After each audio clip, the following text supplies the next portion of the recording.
Usai menjalani pemeriksaan intensif, Bupati Sukoharjo Etik Suryani dan 2 ASN Pemkab Sukoharjo resmi ditetapkan tersangka oleh KPK dalam kasus dugaan pemerasan.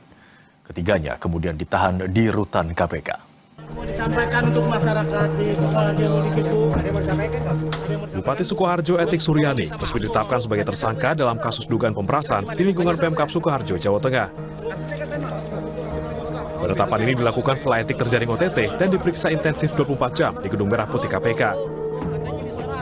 Selain Etik, KPK juga menetapkan Richard Trihandoko selaku Kepala Badan Pengelolaan Keuangan Daerah Pemkab Sukoharjo dan Tri Mulyo yang juga aparatur sipil negara di lingkungan Pemkab Sukoharjo sebagai tersangka. Ketiga tersangka kemudian ditahan di rutan KPK. Sebelumnya pada Kamis malam, KPK menangkap total 18 orang di 3 wilayah di Jawa Tengah, yakni Sukoharjo, Surakarta, dan Wonogiri. Dari jumlah tersebut, 9 orang dibawa ke Gedung Merah Putih KPK Jakarta, yaitu Bupati Sukoharjo, 6 ASN, dan 2 pihak swasta. KPK juga menyita sejumlah barang bukti berupa logam mulia hingga uang dalam pecahan rupiah dan mata uang asing mencapai miliaran rupiah. Selain mengamankan sejumlah orang tersebut, tim juga mengamankan barang bukti, diantaranya dalam bentuk logam mulia, kemudian uang tunai, baik rupiah maupun falas, ada dolar Australia, kemudian juga ada dolar Singapura. Totalnya mencapai miliaran rupiah. Adapun perkara ini diduga terkait dengan dugaan tindak pemerasan yang dilakukan oleh Bupati. Gubernur Jawa Tengah menyatakan keprihatinannya atas operasi tangkap tangan KPK yang menjerat Bupati Sukoharjo.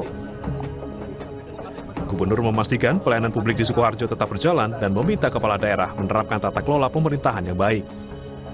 Sukoharjo ya kita prihatin ya, saya sudah berulang-ulang kali menyampaikan untuk menciptakan clear dan good government itu berangkatnya adalah dari pimpinannya. Yang jelas begini, dengan adanya OTT di wilayah Sukoharjo kemarin, saya nanti akan perintahkan dinas kita pastikan pelayanan publik di wilayah Sukoharjo harus tetap berjalan. Pasca OTT Bupati, aktivitas ASN di Pemkab Sukoharjo, Jawa Tengah masih berjalan seperti biasa. Meski demikian, sejumlah ruangan di lantai 8 dan 9 Gedung Bendara Wijaya Setda Sukoharjo masih disegel. Tim Liputan Kompas TV.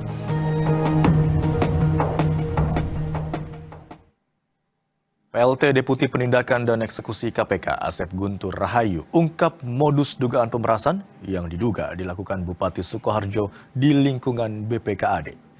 Permintaan setoran yang diduga dilakukan Bupati Sukoharjo Etik Suryani diduga melanjutkan tradisi Bupati sebelumnya yang tak lain suami tersangka. Sepanjang periode 2022 hingga 2024, total setoran 1,2 miliar rupiah. Sementara 2024 hingga 2026 sebanyak 840 juta rupiah. Terbitnya kedua SK Bupati tersebut diduga digunakan sebagai alat. Ya, jadi SK ini kemudian digunakan sebagai alat oleh ETS untuk melakukan tindak pidana pemerasan, setoran upah pungut atau UP. Jadi nanti ya dijelaskan lebih lanjut bahwa istilahnya gini, gampangannya. Lo kalau mau masuk ke SK ini, kan dapat upah tuh. Nah, boleh, tapi ada bagian dong. Ya, ETS meminta saudara RCH, selaku Kepala BPKAD Pemkab Sukoharjo mengumpulkan sekitar 40% dari insentif yang diterima oleh sejumlah pegawai pada BPKAD. Jadi tadi, nah, insentifnya dari yang seharusnya diterima 100%, ya, dipotong 40%. Jadi kalau kamu mau, ya harus ngasih 40% dari insentif yang diberikan kepada orang-orang yang ada atau pegawai-pegawai yang ada di SK tersebut. Permintaan ETS ini diduga melanjutkan tradisi Bupati sebelumnya yang juga merupakan suami dari ETS. Kode perintah tambahan upah pungut Kai Onoto, ini mohon maaf nih, ini lafalnya memang menggunakan bahasa daerah ya, seperti itu. Ini bukan diada-adakan, tapi hasil permintaan keterangan yang disampaikan oleh para saksi, seperti itulah. Yang artinya tambahan upah pungut itu ada kan gitu. Kowe merene kan ora bayar gitu.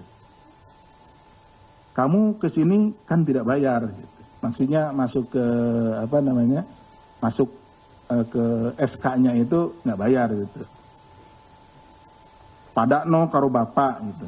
Artinya samakan dengan bapak. Jadi berarti samakan dengan bapak itu ya dulu pernah dilakukan sama bupati sebelumnya. Perintah ETS, saudara RCH diduga kemudian memerintahkan para eselon 3 di lingkup BPKAD untuk menyetorkan potongan upah pungut tersebut kepada saudara ND selaku sekretaris BPKAD Pemkam Sukoharjo sejak tahun 2021 sampai 2026 yang kemudian disetorkan kepada ETS.